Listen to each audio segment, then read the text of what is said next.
My dream for New Orleans is simple. I want my babies to grow up in a safe and inspiring city. A city stronger than I've ever seen it. A city that has leadership that sits down with everyone. Leadership that brings everyone to the table. Leadership that makes sure everyone is safe. Leadership that doesn't get complacent. Leadership that understands the struggles that all of us have. Who will take the reins? Who will bring ethical standards back to City Hall? I'm on a mission to find them. So let's do it together.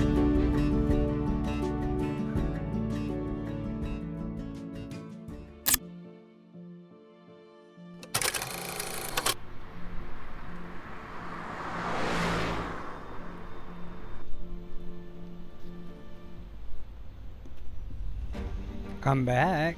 Oh, and today's a good one, y'all. We have Council Vice President Helena Moreno continuing on with our mayoral candidate. Show, whatever you call it. I'm so excited. I am coming with some passion. I'm ignited. I have emotion because I have some things affecting me and us and with this community. And of course we are at the gorgeous Ruby Slipper Cafe downtown on Canal Street, and I'm able to Wake up, Gladys. talk to Council Vice President and see where she is Okay, spit it out, Eric. with her political platform, and For Christ's sake. let her know that Let's get to it. we have questions.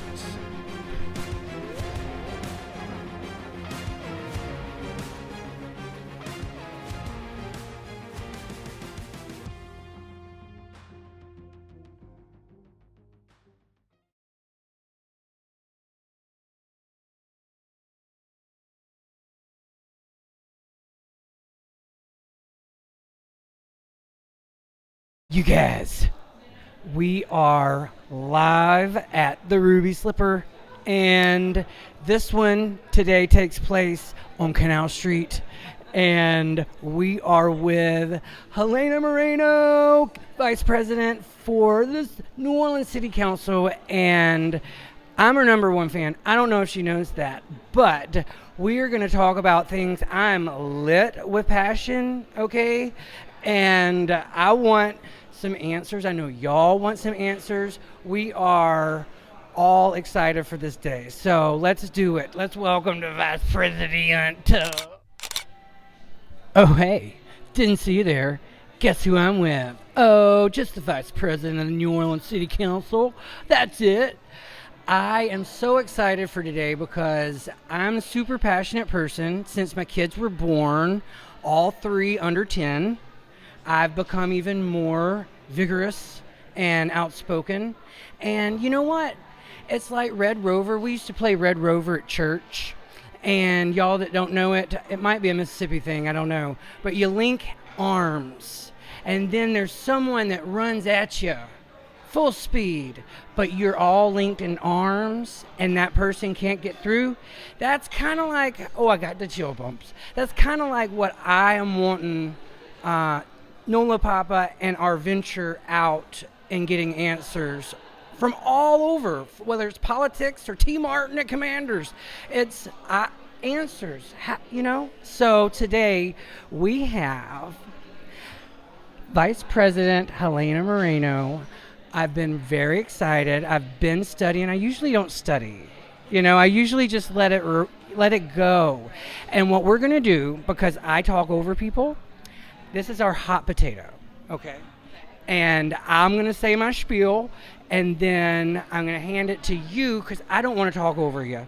And my mama gave me traits, some not good, you know, interrupting people. That's one of them. All right, so I have put together my mental questions, and I have just stats right here, but right now, this is the one that has Papa hot, okay? And it affects us personally, and it affects a lot of people in New Orleans. And in your campaign, you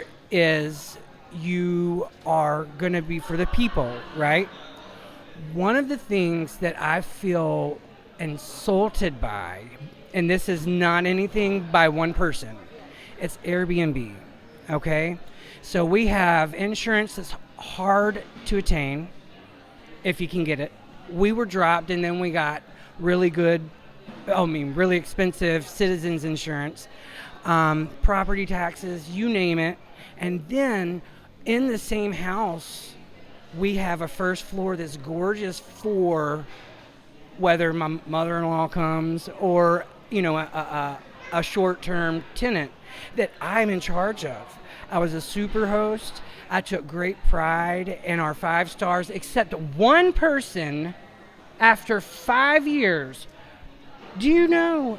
Oh, I was livid. Anyway, I even emailed him. I was like, look, bruh, but anyway, it didn't happen. I got one. Great pride. But because we're moving home, thank God, and June 9th. And we have someone on our block that does Airbnb and great pride in it, lives in the same house. We do too. And we were denied when we tried to do it. And that is a lifeline, not only for us, but for a lot of people depending on that income. So, Council Vice President, I come to you with love. I want to know if you are our next mayor, what can we do? Because I know we were late to the ball game on it. We were late. So how can we make it better? Well, first I'll say this for your situation that you're talking about, you're talking about 1 per block face, which is the restriction for residential STRs. You can apply for an exemption through the city council. And so that through council approval, if you have the support of your neighbors, things like that, you can get that type of waiver. So just something to take note of, and I'm more than happy to walk you through that particular process, just if you're interested in that. Yeah, but at the same time, I mean, it's really about what can we do to encourage home ownership and affordability around home ownership, right? And really just promote affordable housing just in general. And so one of the issues that, as you know, we had with short-term rentals is all these different corporations who came in and started buying short-term rentals, which then put such pressure on neighborhoods, started moving people out, but then at the same time gave kind of STRs kind of a bad name for everybody. And when the city council came in and said, we want to protect those residents who are living here, we wanted to protect people like you to be able to keep your STRs. That's initially how we move forward, that it's like, look, if you're a homeowner, if you're renting out part of your house, that it's like, we want you to be able to keep that STR. And then the courts ruled against us, saying that we'd made a violation of the Commerce Clause, that it's like, we couldn't just protect our locals. We had to either protect everybody, and everybody was on the fair playing field, big companies coming in, buying all these different houses and residents all lumped together, or we couldn't do it at all. So that's when we started to go back and try to figure out the new restrictions. But ultimately, it comes to how do we make our neighborhoods more affordable? And you talked about insurance rates. So people say it's like, what can the city really do about insurance rates? And people assume that the answer is like nothing. But I never like to take that answer. You've known me for a long time, and I'm always like, I want to try to find some kind of way that we can still find solutions. So we have the fortified roof program that really comes from the state. It's state dollars that come down, and it's to fortify people's roofs. Well, right now it's like very piecemeal on how these are given out, and it's like all very scattered, and it's not really based on need. It's kind of just very scattered. What I think would be a really effective program is if the city was able to do some kind of match dollars to fortified roof, where we could do clusters in specific neighborhoods. Because what you do is if you do clusters of fortified roofs, like let's say you take a few streets and they're all the few streets together, and you do a whole series of fortified roofs in those streets, what's going to happen is through that entire neighborhood, it's going to bring insurance rates down, because they're going to see that overall you've got safer structures. And so it's kind of that out of the box kind of thinking and proposals that we need to push forward on, which is of course what my administration is going to be about. But we have to start thinking creatively. As you know, the federal government and the state isn't going to be the ones that save us. New Orleans always seems to have to be saving itself. So you're going to need a leader at the top who's going to be that proactive and working with urgency to find those types of solutions. At the same time, no doubt about it, of course, working with our state legislature to increase the fortified roof program and try to figure out the insurance issue.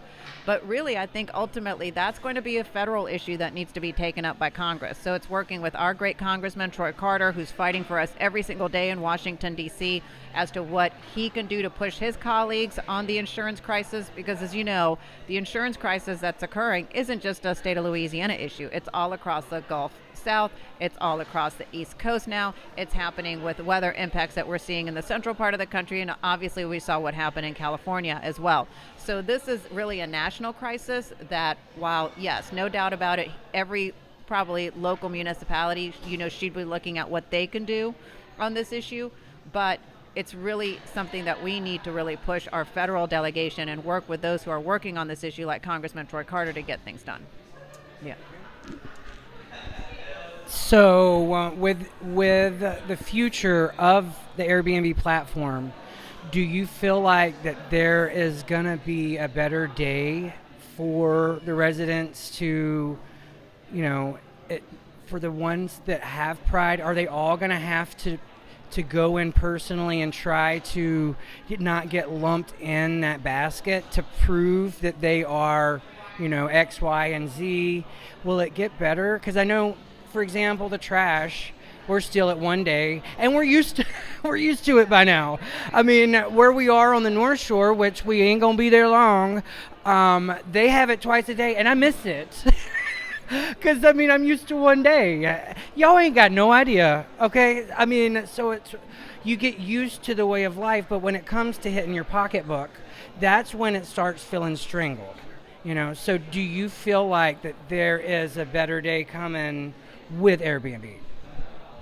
Well, I hope that there's a better day coming with Airbnb as a company, because I'll say this. One of the issues that we have with Airbnb is that they really don't share their data with the city. And so that's a real problem when we have companies like VRBO that are like, sure, let us show you what's going on, and then that way we're able to kick out the illegal listings and things like that. Airbnb has always said we're not sharing that data, even though they share that data in the state of New York. So some of the issues that you're seeing yes, they pick and choose. With New York City, they share, and they won't share with us.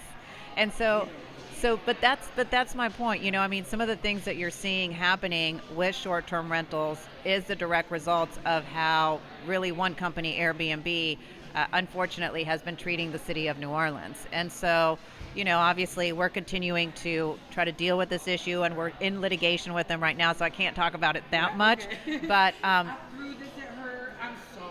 but I think that's okay, Eric. But I think the other thing too that you talked about trash services, is really overall city services. And I think that's what gets so frustrating. So already it's like you're having to pay so much for your home.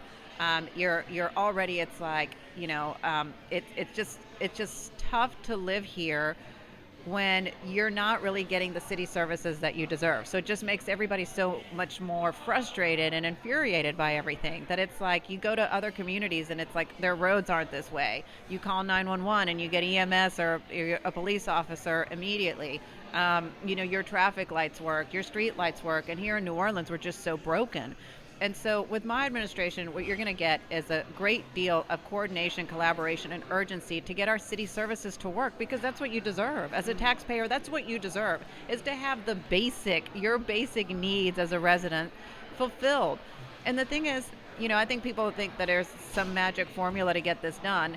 And the real magic formula to this is actually common sense. And that's having a leader at the top who's going to be that very proactive CEO, bringing the very best and brightest to be the department heads. I'm also going to bring in auditors to the mayor's office so that these auditors can keep reviewing each city department to make sure that all departments are doing what they're supposed to be doing. Don't get me wrong, I'll definitely trust my department heads, and I think that they'll do a good job, but I also want auditors just to double check everything, just to let me know what things I need to be looking out for and what things we need to correct.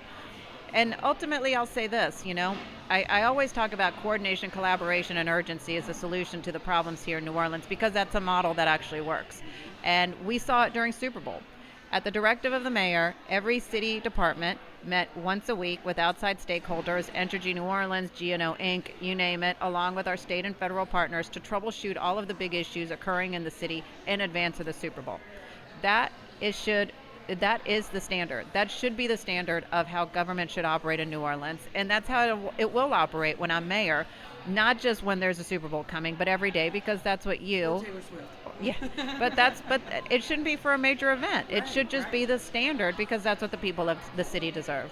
Absolutely. Yeah. And what's scary in today's time, and I said scary, and I'd say it again, scary, is we have a governor that, without us knowing, could come in and do, and this is what I was talking about with Councilmember Leslie Harris, and I so fear that he is going to ride in with, his cavalry and do things that we could have done had we had done it hastily.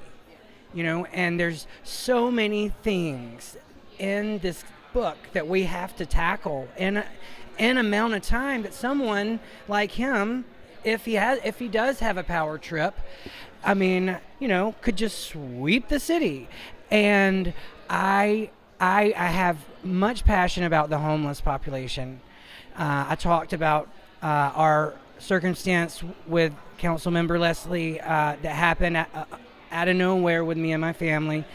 And we were in the Maroney, and we just turned a curve, and there was a whole young tent city, if you'd call it, on this beautiful block, that's going up towards Elysian Fields. And this one, as we passed them, couldn't have been more than 35. And she had all the toys, which made my children ask, wow, she has a lot of toys. But then she was speaking, I have a rocket ship. Look at my rocket ship. Oh, I can play with these with my rocket ship, which again initiated a barrel of questions for my kids. And when you're not you're ready for it, like I have chill bumps, and you don't want to say the wrong thing. And my husband is an addiction psychiatrist. He has worked with populations under the bridge. They walk in the rain to Bridge House for my husband. And to have someone not cancel on a rain, I'm sorry, Douglas. I think I just spoke his business. Anyway, they trek to him, and he had been told many times they don't do that, and they did with him. And I know that there is a way that we can get in front of the governor. And Councilmember Leslie, with her Home for Good, I love the numbers. She has a tenacity behind her with this program that she launched only a year ago. We have rehabilitation going on, but what happens after they get rehabilitated? You have people from X, Y, and Z states that's going to fill their spot. So if we have a plan from Texas and it's implemented, why are we leaving out the open air sleeping, which is a silly thing to call it? It's living in a tent, and I love rehabilitating these people that deserve a second start, but it won't stop if we don't put the milk cap back on or something. That's a weird analogy, but I hear what you're saying. So thanks for giving me the hot potato back. So I'm going to talk first about your question about the unhoused population in New Orleans, and then we'll talk about Governor Landry, okay? So one of the big stories that came out this week, I don't know if you watched Fox 8, but they did this whole investigative piece where Lucy Bustamante and I used to work together back in the day, so we know each other very well. Yes, there you go. So they did a story about how the homeless services provider for Orleans and Jefferson parishes has received about $210 million over the past few years to deal with the homeless population in New Orleans. Okay, now with that level of funding, I really would have thought that the homeless situation would be resolved in our city. And what's been very frustrating is that unity is selected by HUD, okay? Not by the city of New Orleans, not by the state of Louisiana, not by Jefferson Parish, not by the state legislature. And they are not accountable to any one of us. So this money goes to them, and then they get to pick which nonprofits they're going to decide to work with. And so this level of money goes out there, and myself and other council members, members of the legislature, the state, the mayor's office, for quite some time have been asking, can you please let us know how you're spending this money? And we'd like to see some data around, like if Mr. ABZ was helped then 2 years ago, where is he now? Did your services help him? Is he now employed? Has he been able to go and sustain his own housing? How many people who you service are disabled or elderly and can never be out and being employed, that we know we're going to house for really the rest of their lives, and they're going to be in the system? We can't get any of that data. And so to me, that's very frustrating that I see tens of millions of dollars go toward these services, and it's still not making the difference that we in the city want, which is why the city of New Orleans then created its own office for homeless services that the health department initially launched, and now we have its very own office with its own initiatives. And so we have our own case managers when it's Unity that's supposed to be doing the case management, and now we have our own case managers as well. And what I don't like is that the city of New Orleans is constantly getting blamed for the issues around homelessness when we've had a provider who's paid, like I mentioned, more than $200 million over the past 3 to 4 years. How frustrating is right. So what I would like to see is if we don't get enough transparency around how these tax dollars are being spent, then I think we need to figure out, do we need to move to a different provider, and how do we push to get that done, and how does the legislature help us get that done? And it's just, to me, if I can't get that simple type of data, I can't tell you whether or not this is the best that it can be. Maybe it is, but I just don't know, Eric, because I don't have the data around these numbers. But if it's not, and there are gaps, then I can see through this data what gaps the city actually needs to fill. I can tell you one of the gaps that we do have, which is a really tricky issue, which Leslie and I worked to fill this gap, is that we were not seeing case management once somebody was housed. So once you get someone housed, oftentimes you're going to be dealing with an individual who has severe mental health issues, severe addiction issues. So just placing them in an apartment isn't going to solve all their problems. So once they are housed, they really need robust therapeutic services to assist them to make sure that they're getting the level of treatment that they need, whether it's addiction or mental health or both, and that they also get the level of assistance that they need for job placement if they can be employed, for transportation, just for the very basic needs. And if they don't have that type of case management happening, they're unfortunately likely going to end up back on the street. And so that's how Houston, and you talked about looking at what Texas did, that's how Houston was able to make a huge difference in their homeless population. There was actually a huge 60-minute story done on it, and I'd love to send it to you because it's really informational. But in Houston, that's what they did. Once they started to get someone housed, literally this individual had like a team of 5 people, okay, constantly meeting with them to ensure their success.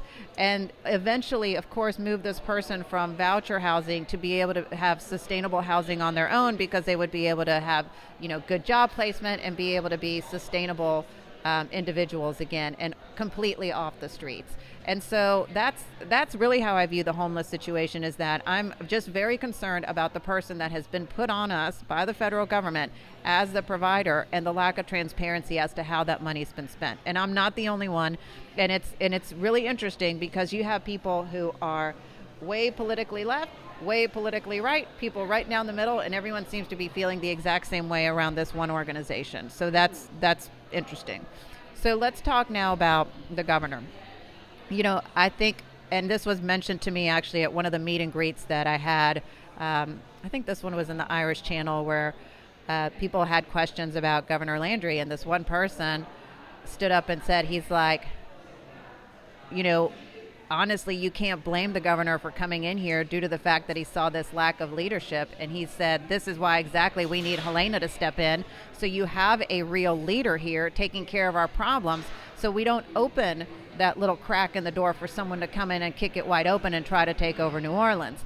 When you have someone actively working on these issues and delivering results constantly, somebody else isn't going to be able to come here and try to take control because we're taking care of our own problems. Unfortunately, for a few years now, it has seemed like no one was taking care of New Orleans' own problems, that our CEO was just absent, not here, and therefore it left a void. And everyone wants to control New Orleans. And so when you leave that kind of void, you open the door for somebody to come in, and that's exactly what happened. But with me as mayor, I will certainly look for the state to be a partner on initiatives, and we do need the state to be a partner, but the state's not coming in to control New Orleans.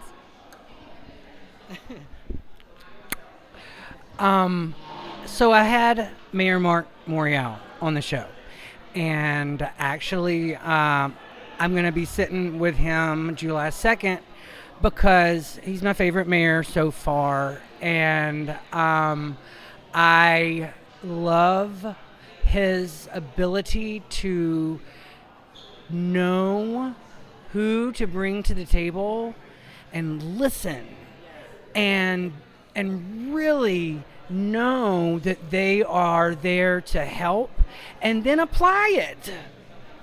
And by his leadership, I was corrected by Councilmember Oliver Thomas. I said it fell by 50%, which, Chief Kirkpatrick, we've seen it fall by 50%, but Thomas said that it's actually 70%, and I was like, okay. Mark Morial had, and the team that worked together had it fall. And I know that I don't want to be on the wrong side of history, and if there's one person that I have seen, because I first moved here in the time that he was in his second term. So I saw as a punk kid, y'all, I had like blue hair. It was just terrible. But I saw from afar leadership, and then it changed after he left office. And I want to listen to him and him tell me, what I can learn, because I feel that it should be made illegal. So all of the other population in other states don't flood the corners that have been rehabilitated. And that's just my spirit, and Councilmember Harris said we were fundamentally going to disagree on that one, and that's fine.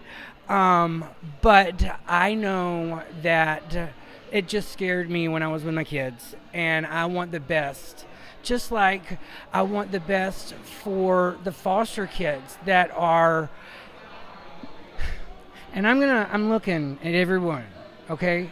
Foster children are the mistakes made by an adult that failed them. Period. And it sounds like it's really tough and hard words, but it's the truth, and that's what NolaPapa spits, okay? And there are 3 states in our country, and you wouldn't think Texas is one of them, but again, I bring up Texas and Oregon and Maryland, and they have made it illegal to give kids trash bags when they enter the foster care system. Can you imagine being taken from any home that you're in and give 5 minutes to put all your precious possessions in it in a bag? So I really, really want Louisiana to be the 4th state. Look, if Texas can do it, we can do it. I know we can do it. And, we do work with an amazing nonprofit, global nonprofit, and they go all over the world to help these children find dignity and hope. The statistics are so against their favor, and they deserve a voice. And I know I love the city council for the most part. I know that there are MVPs. We can do it. I know it's a state issue, but I know we could come together as a city too. I mean, honestly, to me, that's kind of an easy one. I mean, I'd be more than willing to write a letter to DCFS to immediately, start implementing new rules.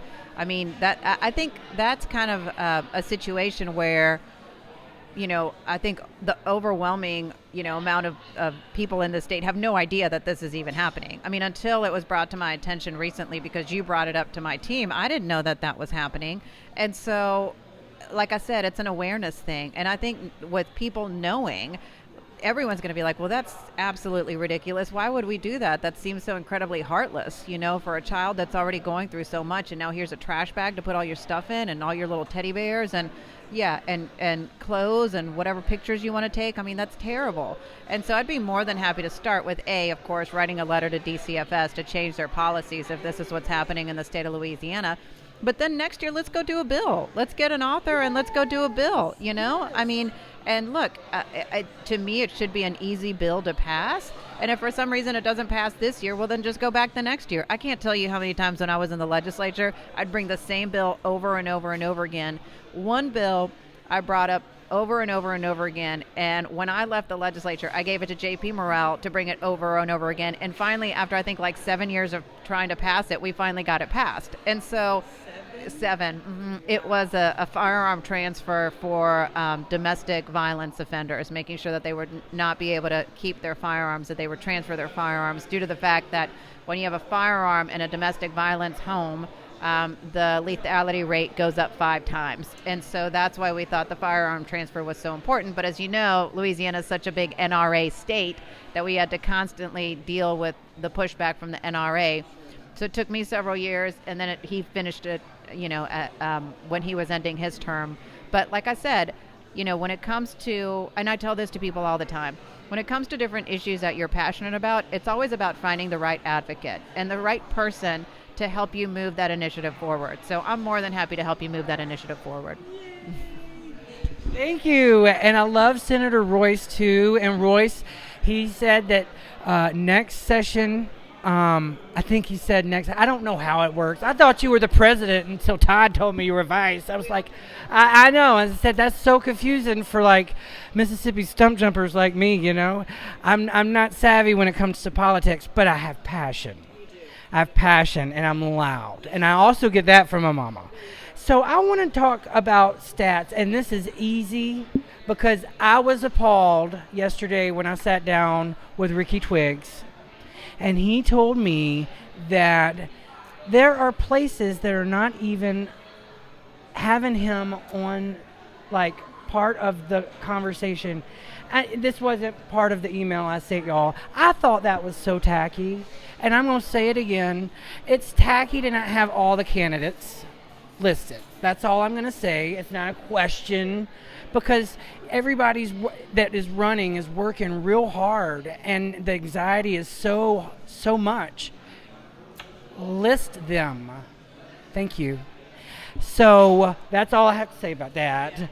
Now, I'm going to pivot to safety, okay?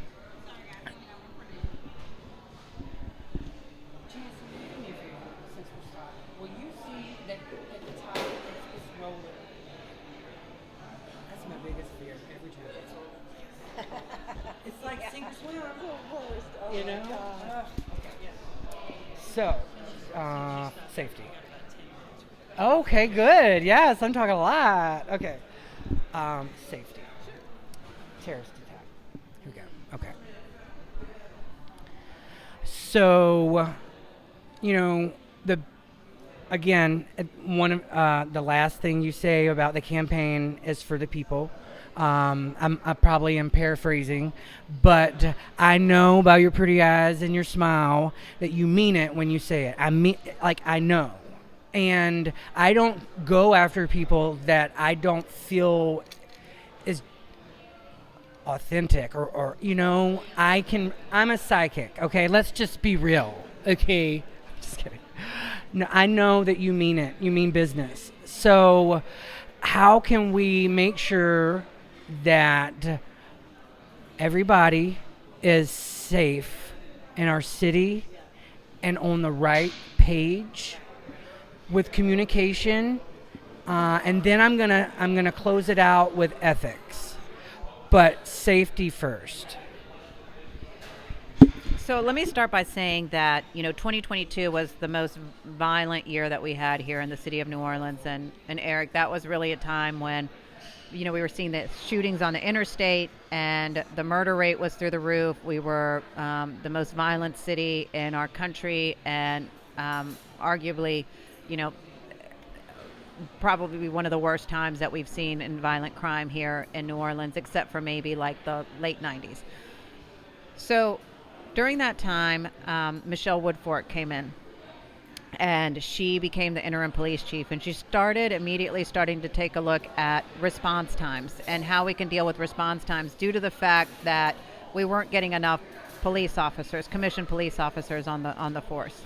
So what she started to do is something that I'd been asking to happen since I was elected, since 2018, and that is to bring in more civilian professionals to the NOPD so that they can get all this paperwork, non-emergency type of police reports. Like if your bike gets stolen from your garage, you don't need a commissioned police officer to come deal with that. And so she finally started hiring up, and we started to see response times improve.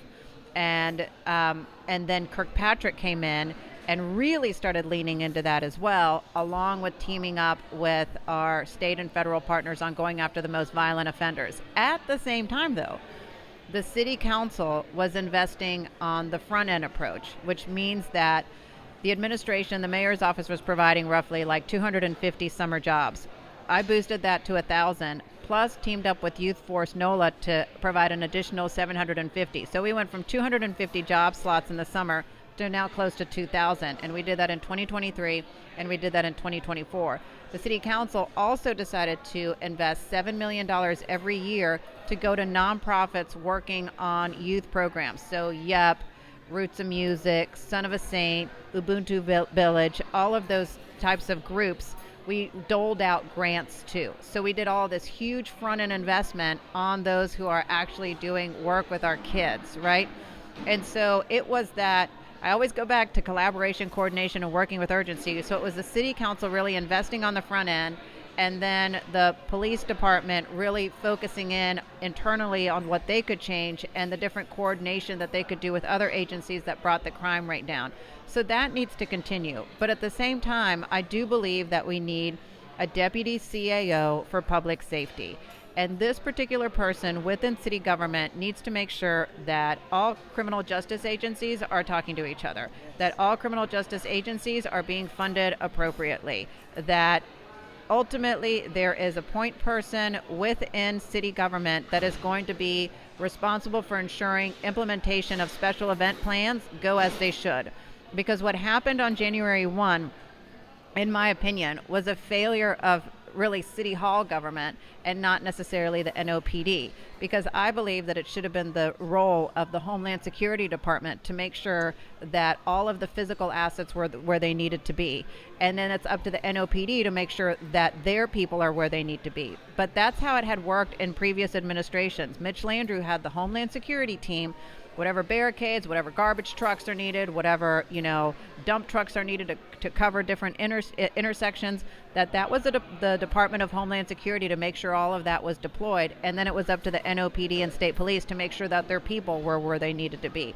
So we need additional oversight over these specific plans, and you need someone coordinating on the city side and somebody coordinating on the NOPD side. And right now, unfortunately, that's being all put on NOPD, which I think is unfair and can lead to potential holes. Can I say something? You can say something. Take the hot potato. Thank you for the hot potato. I am going to say something because you're right. It's not people blaming the NOPD. I don't know if you like what I'm about to say, but it's the council member's job that's in charge of that district that I've been after many times, and I've gotten no response. And it is unfortunate that happened in the French Quarter. The very person that I have been in contact, tried to be in contact with, but they wouldn't have anything to do with me because I wasn't their constituent in the Quarter or Algiers. So that council member, Freddie King, is not my favorite. And I am going to say, as we close out and pivot, because my veins are about to poke out, ethics at City Hall.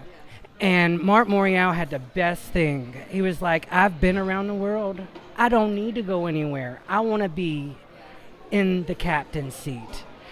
How can you bring ethics back to City Hall in New Orleans? First, let me just say this about Freddie King. I want to try to bring y'all together because I think if you all were able to meet, I think you would be able to see a different side. So let's just go. I'll put that assignment on me. I'm going to try. Okay, so then let's talk about ethics, though. To me, the way that you get ethics is, one, obviously elect an ethical person who hasn't had issues and who's always done everything possible to make her constituency proud. And take the job seriously. Number two, the biggest thing that you can do to ensure that there's ethics and integrity in government is add sunlight. So additional transparency. For example, there's always, this perception or reality that incentives, contracts, whatever, go to those who have connections within City Hall. One of the things that I would like to do is, when it comes to procurement of these big projects, to make sure that these reports do head on over to the city council so that you can see all of the scoring sheets. The public can see the scoring sheets, can see who was on this committee picking this contractor or picking who's going to get this particular project, and you can see exactly who scored what and why. The other piece too is I think it could be really beneficial to actually have council members or a member of their staff sitting in these committees, not doing the selection process, but just there to oversee. Accountability. And the more transparency, the more daylight that you provide to these types of, directions where money is going to be funneled to, you're going to add fairness to the process, because no one is going to want to be viewed that they're doing anything incorrectly. But I'll say this, it's been known that you will see scoring sheets for certain contracts. Well, you'll have, a couple members of the scoring committee, let's say that they'll both score a certain team a 50 and a 52, and then somebody will give them a perfect score of 100. Well, that's a little weird. And so, but if you add daylight to that, that's less likely to happen. Scrutiny, accountability, and like I told you, you also add integrity to the process when you are double checking everyone. And that's why I truly believe that bringing auditors into the mayor's office to double check all the different departments is going to be a good standard to follow in my administration. Yep. You know what? I was after you after that thing collapsed after Ada, and it took about 6 or 7 months, but I kept pushing, and I'm so glad I did, because I told you then. I'm not going to get into it too much, but I thank you so much for sitting down with me and us. I know your vision. I know where you're going. I'm here for it. Let's go. And I can't wait to talk to Freddie King. And your time with us, it really means the world. I know you're a busy lady. I have something for you. I forgot. Oh, I'll take a picture for you. I'll talk to you later. But from my family to you and your family and this whole city, we send you NOLA love. Thank you. Thank you, NolaPapa fans. Good to see y'all.